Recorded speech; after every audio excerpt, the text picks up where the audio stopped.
ምን ያህሉን ዘመን ጸልየናል። አሁን ብዙዎቻችን የጤና ችግር አለብን፣ የበረከት ችግር አለብን፣ የአእምሮ ማስተዋል ችግር አለብን፣ የመርሳት ችግር አለብን፣ የመጨናነቅ ችግር አለብን። ግን ለምን ይሄ ችግር መጣ? የሚገርመው ለእግዚአብሔር ጊዜ የለንም። ኑሯችን በዋከባ ውስጥ ነው ያለው። ያልተሟሉና ያልተከፈሉ ዕዳዎች አሉብን፣ በሁለቱም መንገድ በመንፈሳዊም በስጋዊም።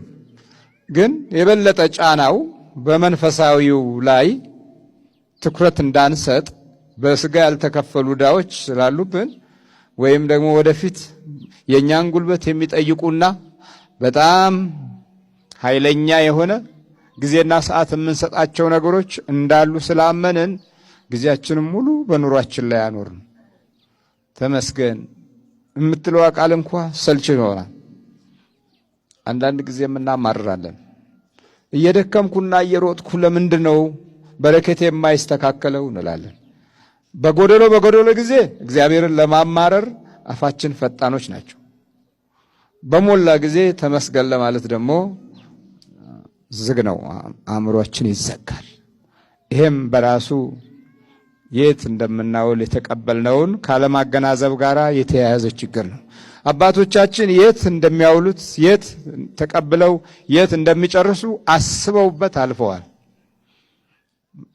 ከጅምሩ የኖሩባቸውን መንፈሳዊ ጉዞዎች የመጨረሻውንም ጎዳናና አካሄድ በሚገባ ተረድተውት ጊዜያቸውን፣ ዘመናቸውን፣ አንደበታቸውን፣ ልባቸውን፣ ሕሊናቸውን፣ አእምሯቸውን ሁሉ በመንፈሳዊ ድጋፍ ጠንከር ብለው የዲያብሎስን ውጊያና የጥፋቱን ኃይል አርቀው የፍዳ ዓመታቶች እንዳይመጡ ጸልየው የመጨረሻው ዘመን እርግማን እንዳይደርስባቸው ጮኸው በክርስቶስ ሥጋና ደም ታንጸው አልፈዋል። እኛ አላሰብንበትም፣ ብዙ ነገር ላይ አላሰብንበትም። ብዙ ሰዎች እየገባቸው ሲመጡ ምን እንደሚሉ ታውቃላችሁ? ያለፈው ጊዜያቸውን ያስቡትና ይቆጫሉ። የማይረባ ጊዜ አሳልፌ ስንት ነገር አበላሽሁ ምናምን ብለው ይቆጫሉ። ግን ተቆጭቶ ብቻ አይቀሩም። ንስሐ ገብተዋል፣ ቅዱስ ቁርባን ተቀብለዋል። አንድ መጽናኛ እንኳን አላቸው። ሁለተኛ ስራ ለመግባትም ቻንስ ይኖራቸዋል። እንዴት ስራ ሲገቡ ሲቀጠሩ ገንዘባቸው እንዴት ማድረግ እንዳለባቸው ማኔጅ የሚያደርጋቸው ይሄ ትምህርት። እያንዳንዱ ህይወታችሁን እኮ እንዴት መምራት እንዳለባችሁ የምታውቁት እናንተ ናችሁ። ስኬጁል ሆናችሁ እያንዳንዱን ወጪ ገቢያችሁን ገንዘባችሁንም ሆነ እግራችሁ የት መሄድ እንዳለበት የምታወጡት የሆነ ነገር ሲገባችሁ ነው። አንዲት ነገር የሆነች ብልጭ ብላ የምትበራ ነገር ካለች ነው በህይወታችሁ ላይ የምትበራዋ ነገር ነች ሌላውን ቀጥሎ እንድታስቡ የምታደርጋችሁ። እሷም መንቃት ናት። ንቁ ነው መጽሐፍ ቅዱስ ይላል። ንቁበት፣ እወቁበት ነው የሚለው፣ ግለጡበት ነው የሚለው። ስለዚህ መንቃት ያስፈልጋል። መጀመሪያ በሁለት እግር መቆም ያስፈልጋል። በአንካሴ ቆሞ አይደለም ሰውን መርዳት። በሁለት እግር ቆመ ራስህ አንተ ውስጥ ያለው መንፈስ አንቺ ውስጥ ያለው መንፈስ ተቆጣጥረሽ ማሰር፣ መገዘት፣ ወደ ሲኦል መሸኘት ስትቺ ጤነኛ ሆነሽ ቅዱስ ሚካኤልን ስትለምኙ፣ መላእክትን ቅዱሳንን ስትለምኙ ስለትሽ መድረስ ሲጀምር እግዚአብሔር ጸሎትሽን ሲሰማ የዛን ሰዓት አንቺ በሁለት እግርሽ ቆመሻል ማለት ነው። የዛን ሰዓት አንተም እንደዛ ነህ። ከዛ ሰዎችን መርዳት ትችላለህ። ሰዎችን ለመርዳት መጀመሪያ በራስ በሁለት እግር መቆም፣ ያንተን የዓይንህን ጉድፍ ማውጣት ነው፣ የዓይንህን ምሰሶ ማውጣት ነው የሚያስፈልገው። ስለዚህ የገባህን ለሰዎች ስታስተምርም ከነዛ ሰዎች መንፈስ ስለሚመጣበት ማታ ማታ ደግሞ መስገድ አለብህ። ሰዎችን የሚመክሩ በጣም ብዙ ሰዎች ራሳቸው ህይወታቸው ሚዝረብል የሚሆንባቸው አሉ። ዝብርቅርቅ ትርምስምስ ይልባቸዋል። ለምን? ሰባኪያ ነው ብዙ ጊዜ በዝሙት የሚወድቁት፣ ህይወታቸው ምስቅልቅል የሚሆነው። መምህራን፣ አርቲስቶች ሰውን የሚመክሩ ህይወታቸው ዝብርቅቅ ጠብ ያለ ነገር የላቸው። ለምን? ሰውን ሲያስተምሩ ውስጥ ያለው ቡዳም ይቀናል። ያስተማሯቸውና የመከሯቸው ሰዎች ህይወት ሲቀየር የነዛ ሰዎች መንፈስ መጥቶ ማነባክ ስለሆንክ ነው እኔ ስንት ዓመት ሙሉ አጫሽ ያደረኩትን ዱርዬ ሰላቢ ሆኜ ገንዘቡን ስሰልበው የነበረውን ሰውዬ የምትመልስብኝ ብሎ የነዛ ሰዎች መንፈስ መጥቶ መካሪውንና አስተማሪውን ሰውዬ ይገስጸዋል ወይም ደግሞ ያጠቀዋል። ስለዚህ ራሱ መምህሩ ሰባኪው አንድ ስቴፕ መሄድ አለበት። የራሱ የግል ህይወት ሊኖረው ይገባል። የጸሎት የስግደት ህይወት ሊኖረው ይገባል። የግዴታ ነው። ይሄ ግድ ነው። እኔ ራሴ በህይወት የተማርኩት ነገር ነው የምነግራችሁ። ያው ቅዱስ ጳውሎስ ሲናገር ይሄን ክርስቶስም ተናግሯል አይደል? የአንተ ሌላው ላይ ጣትን ስትጠቁም አንተ ላይ ያለውን መጀመሪያ ምሰሶህን አውጣ ይላል። አንድ ቀጥሎ ደግሞ እንዲያው እንዴት አድርገን የምታፈርጣቸው? እንዴት ነው የምታር እንዴት እስቲ ፍርጥንም አረጋቸው እንዴ ፍርጥንም አረጋቸው አፈርጣቸው። የት አሉ ልጆቹ? አንተ እና እንጂ ሸሸኩ ነው እንዴ? እኔም እንደዚህ ነበር ያደረገኝ። በስመ አብ ወልደ መንፈስ ቅዱስ አሐዱ አምላክ። አንተም አክሮባት ነው የሰራው እኮ። በስመ አብ ወልደ መንፈስ ቅዱስ። አንተም አክሮባት ነው የሰራው አክሮባት። በስመ አብ ወልደ መንፈስ ቅዱስ። አባሽ እንዴ እንደው ይሄን የሰጠሁትን በረከት እንደው መድኃኒዓለም ይጠብቁልዎት፣ ከአውሬ ይጠብቁልዎት። ምንም አልልም አባ መቼም ተቸገረ ያውቃል። የተቸገረ ያውቃል። ተቸግረውም ደግሞ ለችግር የተፈጠሩ አሉ፣ ሆን ብለው ራሳቸውን የሚገሉ። ገለጥከኝ፣ አዋረድከኝ። የትም አታመልጥም እኮ። መተትና ዛር ነው ቃቢ ነው። መተት ነኝ። የት አሉ ልጆቹ? የት አሉ? ቦታው ረጅም ስለሆነ ይዣቸው አልመጣሁም። አዎ። ከየት ነው የመጣችሁ? እኔ ከተፍኪ ነው የመጣሁት። ከተፍኪ? አዎ። ልጆቹ ያስጠሏል። ያስጠሉኝ። እንዴት አድርገን የምጥላቸው? እስቲ ትንሽ ነገር ፍርጥ ይዣቸው ፍርጥ ነው የማደርገው። አፈርጣቸው? አዎ ፈርጣቸዋለሁ። ለምን? ያናድዱኛል። ማደጋቸውን ያናድዱ ርን የሚያደርጉኝ ልጆች። መተት ነው ዛር ነው? መተት ነኝ። መተት ነው። መተት ምን አድርገን የተባልከው? ምን አድርገን የተባልከው? አፍዝዛት። አዎ ሌላ ግድልር አረጋት ነበረ። እና ምን አጋለጠችኝ። ስንት ናችሁ? ስንት ነው? 50 ሰይጣን 50 ለአንድ ነው የተያዘችው ማለት ነው። 50 ለአንድ መያዝ ቀላል ነገር አይደለም። ምን ሆነ አንተ ወንድም ሆነ 50 ለስንት ነው የተያዛችሁ? 50 ነን። 50 ናችሁ? አዎ። የገባችሁ ስንት ጊዜያችሁ ነው? ቆይቷል። 5 ዓመት ይሆነናል። 5 ዓመት? አዎ። ተንበርከክ። ትሄዳለህ? እሄዳለሁ። ወጥ ነውጣ፣ ከሰውነት ውስጥ ተዘጋጅ። በኢየሱስ ክርስቶስ ስም፣ በስላሴ ስም፣ በወላዲተ አምላክ ስም፣ በቅዱስ ሚካኤል ስም፣ በቅዱስ ገብርኤል ስም ወደ ሲኦል እንገባለን። ቶሎ 7 ሚኒት እግዚአብሔር ይገስጽ። 50 ሰይጣን እያሉ እንዴት በዛ አይን እያየች እንዴት እናት ልትሆን ትችላለች? በመንፈሱ የሚያዩ እናቶች ነው የበዙት። አሁን በራሳቸው የሚያዩ እናቶች ከጠፉ ቆይተዋል። በልበርት አንቺ ማነው ስምሽ? አየለች። ልጆችሽን ታፈርጫቸዋለሽ? እኔ ኧረ እኔ አልነካቸውም። ልጆቼን አልነካቸውም።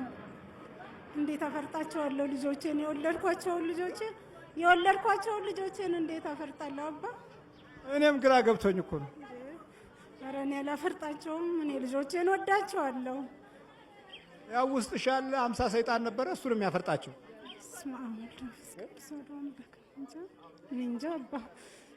በይ በርቺ። ይኸውልህ ልጆቼን አልነካም ትላለች እኮ። እንደዚህ እያነሳች ነው የምታፈርጠው። እንደዚህ ብድግ አድርጋ ታፈርጣለች። ስናገራት ከኔ ጋር ጸብ ትጀምራለች። እኔ ለቅቄ እወጣለሁ።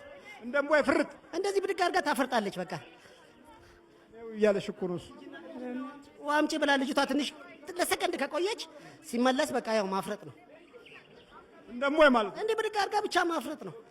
ስናገራት ትናገራለች ትላለች። ስናገራት ለምን ትናገረኛለህ ትለኛለች። ልጆቼን አልነካውም አባ። ልጆቼን አልነካም።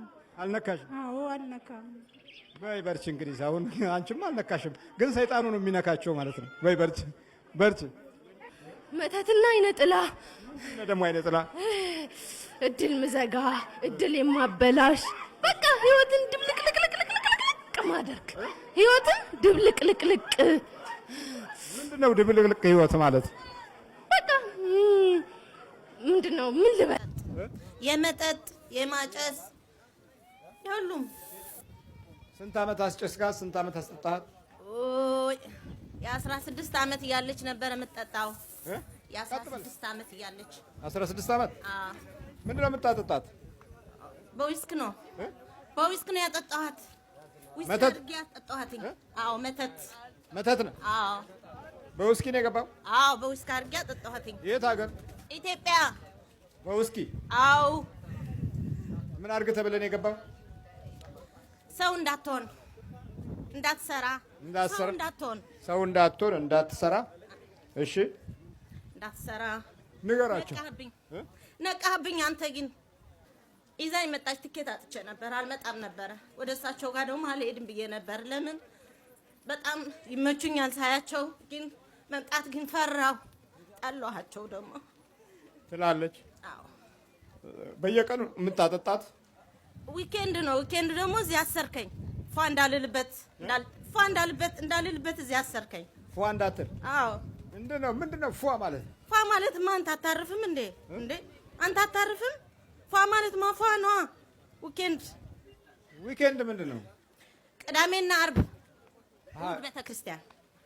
እሁድ ቤተክርስቲያን ቅዳሜና አርብ እንጆይ ማረግ መጨፈር መጠጣት ምናምን ማለት ነው። አርብና ቅዳሜ። ያ እሁድ ደግሞ ቤተክርስቲያን እንሄዳለን። ታዲያ ይሄ ጥሩ ነው? ለኔ ይመቸኛል። ሰው እንዳለ እኮ እንደዛ ነው የሚያደርገው እዚህ ያለው በሙሉ እና ፏ ነው የሚለው። ዊኬንድ ምናምን ይጠጣል። እዚህ ያለው ራስ በኮካ ሳይጠጣ ይቀራል። አሁንም እየጠጣ ይሆናል። አሁንም ውሸት ብቻ ነው የሞላው። አሜት ወሬ ምናምን በቃ ዝም ብሎ አለ አይደለ ሀተታ።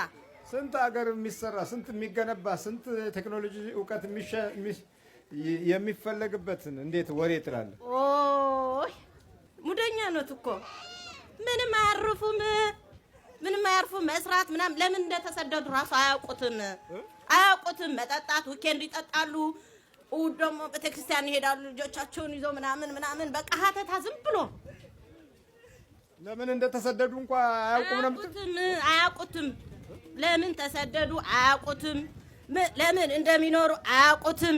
እየጠጡ እንጆይ ማድረግ ብቻ። ለእኔ ደግሞ እንደዛ በጣም ነው የሚመቸኝ። አርብ ታሰርኩ።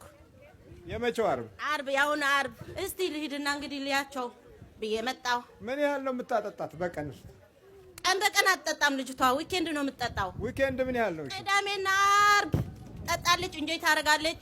ዊስክ ነው የምትወደው። ምን ያህል ትጨርሳለች? ምናምን ደግሞ ዝም ብላ አለ አይደለ ላንጎበር ምናምን ዝም ብላ ትጠጣለች እንጂ ምንም አይመቻትም። እሱ ማጨስ ምናምን ደግሞ ዝም ብሎ አለ አይደለ አንዳንዴ ታጨሳለች። ለሙድ ነው የምታጨሰው እንጂ ሱስ የላትም ሲጋራ። ለሙድ ግን ታጨሳለች ዊኬንድ ሲሆን ማለት ነው። ስንት ቤተሰብ የሚረዳ ስንት ለሀገር ቤት አስተዋጽኦ የሚደረገውን ገንዘብ እኮ ጨረስከው። እሱ አይደለም የምንፈልገው፣ እሱ ነው የምንፈልገው። እኛ እሱ ነው የምንወደው። ገንዘብ እንዳትይዝ ነው ያደረግናት። ገንዘብ እንዳትይዝ፣ ከባሏ ጋር እንዳትኖር፣ ሁሉንም እንደዚህ ነው እንግዲህ። የሁላችሁ ዊኬንድ አብዛኛው ዊኬንድ ልጆች ናቸው። ያ ዊኬንድ ብቻ ነው የሚጠጣው። የዊኬንድ ኑሮ ነው። ገንዘባችሁም የደከማችሁበት ነገርንም በብዙ መንገድ ታጡታላችሁ። ስቃይ ብቻ ነው። እሺ አሁን ለቀጥ ሄዳላት አይደል? ኧረ አልፉ። አዎ ሄዳለሁ። ቶሎ በተዘጋጅ ተንበርከክ ወጥነውታ ወዲህ በል። ቅዳለኝ። የምን እቅድ? አይነት ለዛር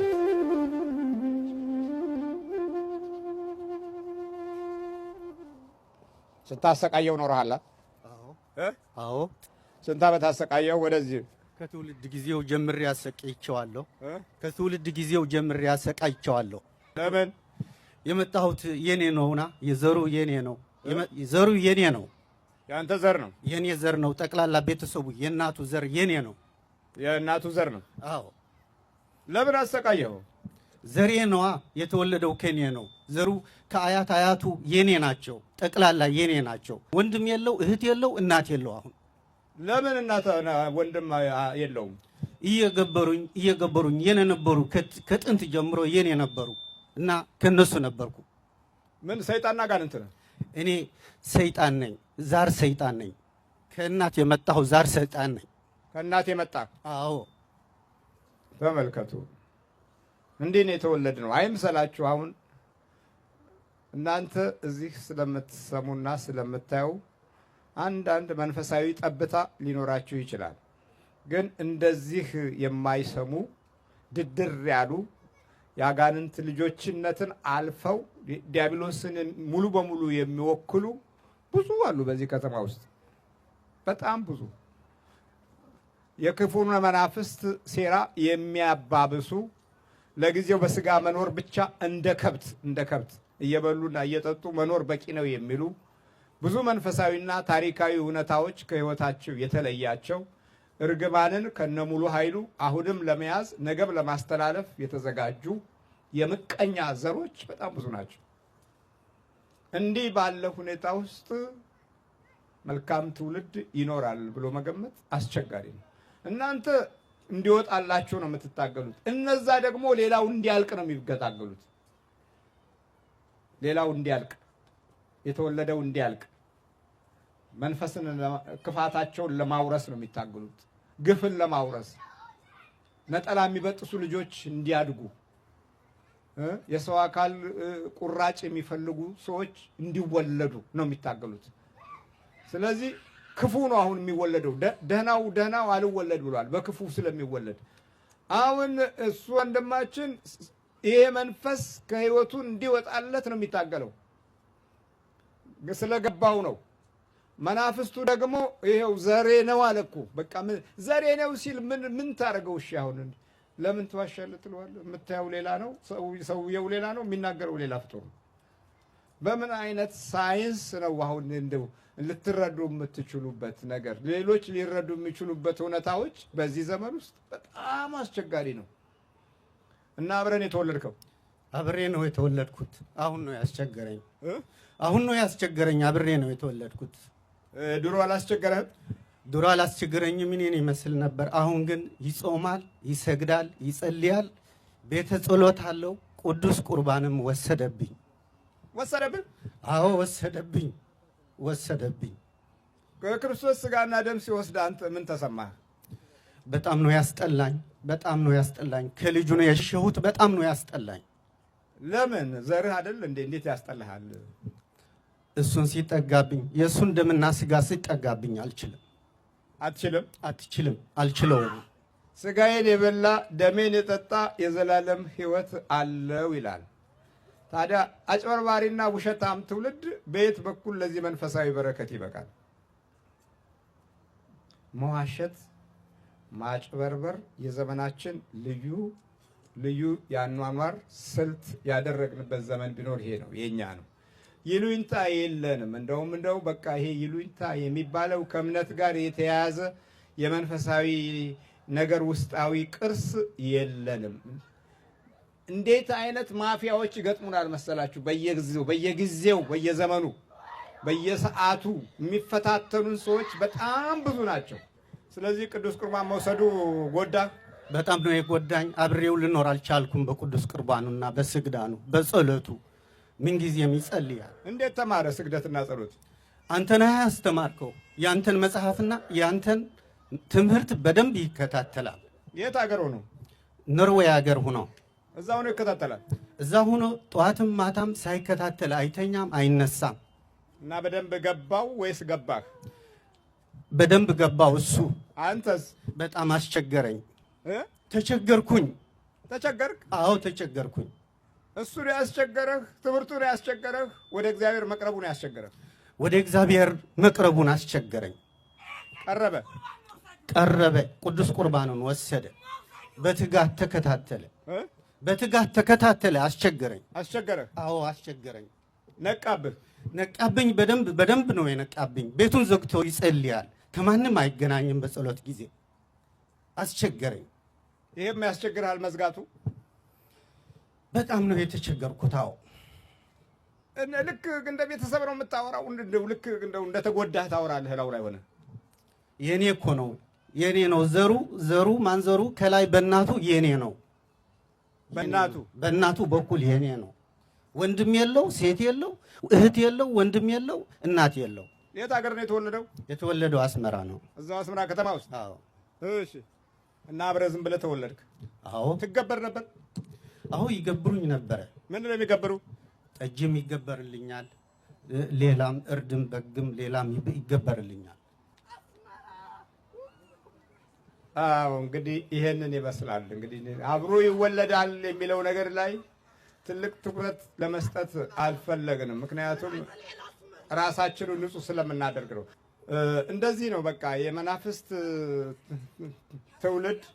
መናፍስቶች ይሄን ያህል የመግዛት ችሎታቸው በረቀቀ ስልት ውስጥ ታሪካዊ የሆኑ የአኗኗር ባህሎችን ሁሉ ይካፈላሉ። በእምነት ውስጥ ደካማ ሆነህ በባህል እንድትኖር ያደርጋል። ባህል ብቻ የባህል ኑሮ፣ የባህል አብዮት፣ የባህል ኑሮ፣ የባህል ጠባይ፣ የባህል ምግብ፣ የባህል ልብስ ተከትለ ብቻ እንድትኖር እንዳታመልክ ይጠነቀቃል። በሃይማኖት ውስጥ ያሉ በረከቶች ውስጥ እንዳትካፈል ይፈልጋል። ለዚህ ነው ወደ መንፈስ ዘርነት የተለወጥ ነው። ለዚህ ነው በኑሮ በኢኮኖሚው ምን አረከው? በኢኮኖሚ ገንዘቡን ቡኩን አረኩት። ገንዘቡን ቡኩን አረኩት። ምን ያህል ገንዘብ አባከንክበት? በጣም ብዙ ነው። ግማሽ ሚሊዮን ሊሆን ይችላል። በአሁኑ ጊዜ ግማሽ ሚሊዮን የሚሆን በዩሮ ነው ወይስ በአገር ቤት? በአገር ቤቱ ዝም ብለህ በዚህ ዓመት ብቻ? አዎ ይባክናል። እሱ ይሰራል፣ ጎበዝ የስራ ሰው ነው። እኔ ግን ገንዘቡን አባክነዋለሁ። እንዴት አድርገህ ታባክንበታል? አይገባውም። እንዴት እንደሆነ አይገባውም። እሱ አይገባውም። አዎ አይገባውም። አንተ ስታባክሩ እንዴት ነው የምታባክሩ? ለሌላ ሰው እንደሚያስተላልፈው በብድርም በሌላም መልክ አደርጋለሁ። ከዛ ታስረሳዋለህ። አዎ በቃ አዎ። አሁን ሸኙን፣ በቃ እንሂድ። መሄድ ነው የፈለግኩት? አዎ መሄድ ነው የፈለግኩት። ይህን ሰው አይሆነኝም። እቤቱም ጸሎት አለው፣ የጸሎት ቦታ አለው። እኔ ዘበኛ መሆን ቤቱ አልፈልግም እና ልቀቁኝና ልሂድ። ዘበኛ ወር? አዎ ዘበኛ ነኝ። ቤቱን መግባት አልቻልኩም። የጸሎት ቦታ አለው፣ የጸሎት ጊዜ አለው እና ውጪ ትቀራለህ ቅዱስ ቁርባን ሲወስድና ሲጸልይ? በጣም ልክ እንደዛ ነው እና ተቸገርኩኝና ሸኙኝና ልሂድ። መሄድ ይሻላል። መሄድ ይሻለኛል። አይበጀኝም። አይበጀም። እሱም አይመለስም። ከእንግዲህ የእግዚአብሔር ሰው ሆነብኝ። ሆነብህ? አዎ። ንገራቸው ለነሱ። እኔ አልፈልገውም። ይሄ ሰውዬ ይህንን ሰውዬ ማየት አልፈልግም። ከዚህ ሰውዬ ጋር መኖር አልፈልግም። የጸሎት ቤት አለው፣ ቅዱስ ቁርባንም ወስደዋል። የጸሎት ስነ ስርዓትም አለው እና በረኛ መሆን አልፈልግም ከቤቱ እና መሄድ ነው የምፈልገው። ለሌሎቹ አንተ ሰይጣን አጋንንት ነህ። እኔ ሰይጣን ነኝ። እሺ፣ እዚህ ውስጥ ለተደበቁት ሰይጣን ምን ትላለህ? መልእክት ምን ታስተላልፋለህ? ባላችሁበት ቀጥሉ፣ አትስገዱ፣ አትጸልዩ ነው የምለው እኔ። አትስገዱ። የራሱ መልእክት ያስተላልፍላችኋል። አየህ፣ አላማውን እኮ አይስትም። አንተ ደከመኝ ብለህ ትተኛለህ፣ እሱ ደከመኝ ብሎ ስራውን አያቆምም። ትሰማላችሁ? አንተ ዛሬ ሮጫለሁ ከሚላኖ ሮማ ደርሼ መጣሁ ብለህ ፍንድስ ትላለህ፣ እሱ ፍንድስ አይልም። አንተን ፍንድስ ያደርግሃል። ጣጣ የለበትም። እንዲህ ያለ ስራውን አይተውም እኮ ገብረውም አይተውም፣ ሰጥተውም አይተውም፣ ሰክረህለትም አይተውም፣ አጠጥቶም አጭሰህለትም አይተውም። እሱ ምንም አይተውም። ልቀቁን፣ በቃ እንሂድ ከእንግዲህ ልቀቁን። እንዴ ጸልዩ ስገዱ እኮ ነው ማለት የነበር። አይጸልዩ፣ አይስገዱ፣ አይረዳዱ። እያንዳንዱ ለየብቻው ለየራሱ ይኑር፣ ለየራሱ ይኑር፣ አይረዳዳ። አሃ እንደዛ ነው የምትለው? አዎ እንደዛ ነው የምለው። እሺ አሁን መሄድ ነው የምፈልገው። ሸኝ አይደለም። እንደ ሀገርስ ኢትዮጵያና ኤርትራ እንዴት ነው? አንድ ይሁኑ አይሁኑ? አይሁኑ? ይኸውልህ ሰው የሚለውን እሱ የሚለዋል። እንግዲህ መጀመሪያውኑ የሰራው እሱ ስለሆነ የሚለው እንዲህ ነው። በቃ አንድ አይሆኑ? አይሆኑም። አይሁኑ ደግሞ ክርስቲያኑ አንድ አይሁን? አይሁን። ኧረ ይሁን። አይሁን። ይጸልዩ? አይጸልዩ። ይስገዱ? አይስገዱ። ጭራሽ ጭራሽ። አዎ። ይቀጥቅጡ? አይቀጥቅጡ። ይጹሙ? ጭራሽ አይሆንም። አይጹሙ። የእሱ ተቃራኒውን ነገር አይረሳም አልኳችሁ እኮ። ምንም አይረሳም። ዋናው ነገር እናንተ አለመርሳታችሁ፣ እሱ የሚረሳውን ነገር የሚጠላውን ነገር እናንተ ማድረግ ነው ትልቁ ኃይል። በል ተዘጋጅ፣ ተንበርከክ፣ ከሰውነቱ ቧጥ ናውጣ። ከሚስቱ ታጣለዋለህ? በጣም በጣም። ልጆች አሉት? በጣም አሉት። ስንት ልጆች አሉት? 6 ልጆች አሉት። አንዳንድ ጊዜ ምን ያደርጋል? 6 ልጆች ካሉ ወይ 2ቱን ወይ 3ቱን ደንበኛ ቁራኛ ሆኖ ይይዛቸዋል። ወይ አንዱን ይቆራኝና ሌሎችን ይቆጣጠራል። በዛ ሆኖ ምንድነው የሚያደርገው? ትልቁን ከያዘ በኋላ ሌሎችን ደግሞ ይበላቸዋል። እንደ ቡዳ ሆኖ ማለት ነው። ያበላሉ አይነት ይለያያል። ወይ ትልቁን ጠጪ፣ ሰካራም፣ አጫሽ ያደርገውና ሌሎችን ደግሞ እንደዚሁ ደግሞ ያበላሻቸዋል። በዛኛው በኩል አብረው ስለሚኖሩ አብረው ስለሚያድሩ የመንፈሱ መጋባት እየጨመረ ይመጣል። አባትየው ተው የሚለው ነገር ላይ አይ አልተውም የሚል ይሆናል። ተቃራኒ ነው የሚያደርገው። ይሄ ጥሩ አይደለም ሲል ጥሩ አይደለም ያለው ላይ ትልቅ ትኩረት ይሰጣል። ሰይጣኑ ላው ላይ ሆኖ ማለት ነው። ይሄ መጥፎ ነው ስትል አይ ይሄ ጥሩ ነው ይላል። መስረቅ ጥሩ አይደለም ስትለው ደንበኛ ሰራቂና የሌብነት ዘዴና ፊልም ይከታተላል። ስለ ሌብነት ፊልም ያጠናል። ፊልሞች በጣም ይረዳሉ። አሁን ለወንጀል ስራ ዛሬ የምታያቸው አራጆች ከፊልም ውስጥ የወጡ የተዋጽኦ ልጆች ናቸው። ከፊልም ውስጥ ነው የወጡት። የሆረር ፊልም እያዩ ደም ሲጠጡ ደም ሲመጡ የሚያዩ ትውልዶች ቢላው ይዘው አንገት ሲቆርጡ ምንም አይደለም፣ የሆነ ዶሮ እንደማረድ ነው የሚታያቸው። እንደዛ ነገር ነው። የሆረር ፊልም ልጆች ናቸው፣ የዛ ውጤት ናቸው። የሆሊውድና የዚህ የሆረሩ ፊልም ዲቃላዎች ናቸው። ከዛ ውስጥ ነው የተወለዱት፣ ከዛ ውስጥ ነው የተገኙት።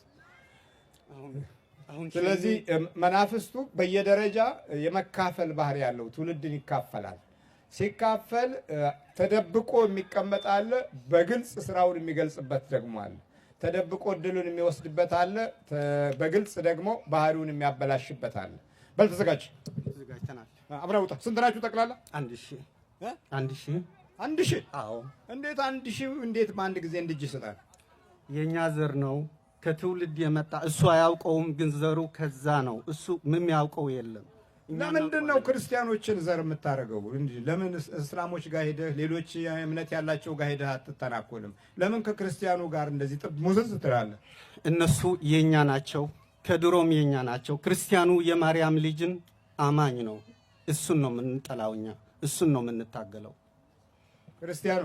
አዎ፣ የድንግል ማርያም ወዳጅ ነው። ከእግዚአብሔር ቃል ኪዳን ያላቸው እነሱ ናቸው። ቃል ኪዳን ያላቸው ነው የምትታገለው? አዎ፣ አዎ። ታዲያ ምን ቃል ኪዳን አለ ክርስቲያኑ? አሁን ምን ቃል ኪዳን አለው? በአባቶቹ የመጣ የቃል ኪዳን አለው። በአቡነ አረጋውና በአቡነ ተክለ ሃይማኖት አለው አለ። በዛ የመጣ አለ። አዎ። አንተ ነው የምታውቀው ወይስ ሰው ነው የሚያውቀው? እኔም አውቀዋለሁ፣ ሰውም ያውቀዋል። ከእናንተ በፊት ኢትዮጵያውያን የቃል ኪዳን መንፈሳዊ ዘሮች እንደነበሩ መናፍስቱ ያውቃል። ስለዚህ የኤሮፕም ሰይጣን የአሜሪካም ሰይጣን የምኑም ሰይጣን ሄዶ የሚታገለው እዛች ሀገር ላይ ነው።